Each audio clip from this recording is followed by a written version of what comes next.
हरियाली अमावस्या की कथा के अनुसार कहा जाता है कि एक राजा की बहू ने एक दिन मिठाई चोरी करके खा ली और नाम एक चूहे का ले दिया। ये बात जानकर चूहे को क्रोध आया और उसने तय किया कि एक दिन राजा के सामने सच लेकर ही आऊंगा। फिर एक दिन राजा के यहाँ अतिथि पधारे और राजा के ही अतिथि कक्ष में सोए।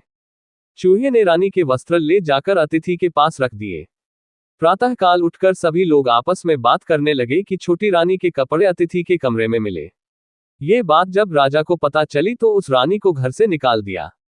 रानी प्रतिदिन संध्या को दिया जलाती और ज्वार बोती और पूजा करके गुड़ धानी का प्रसाद बांटती थी। फिर एक दिन राजा शिकार करके उधर से निकले तो राजा की नजर रानी पर पड़ी। राजा ने महल में आकर कहा कि आज तो वृक्ष के नीचे चमत्कारी चीज है। अपने झाड़ के ऊपर जाकर देखा तो दिए आपस में बात कर रहे थे। आज किसने क्या खाया और कौन क्या है?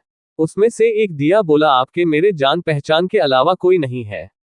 आपने तो मेरी पूजा भी नहीं की और भोग भी नहीं लगाया। बाकी के सब दिए बोले, ऐसी क्या बात हुई? तब दिया बोला, मैं राजा के घर का हूं। उस राजा की एक बहू थी। उसने एक बार मिठाई चोरी करके खा ली और चूहे का नाम ले लिया। जब चूहे को क्रोध आया तो रानी के कपड़े अतिथि के कमरे में रख दिए और राजा ने रानी को घर से निकाल दिया।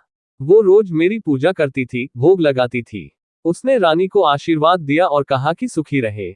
उसने आगे बताया कि रानी की मिठाई चोरी की वजह से चूहे ने रानी की साड़ी अतिथि के कमरे में रखी थी और बेकसूर रानी को सजा मिल गई।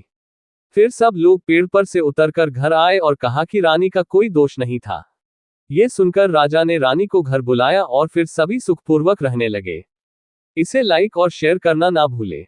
चैनल को सब्सक्राइब करें। और अगली वीडियो किस टॉपिक पर चाहिए कमेंट में जरूर बताएं। भगवान शिव आपकी हर मनोकामना पूरी करे। ओम नमः शिवाय।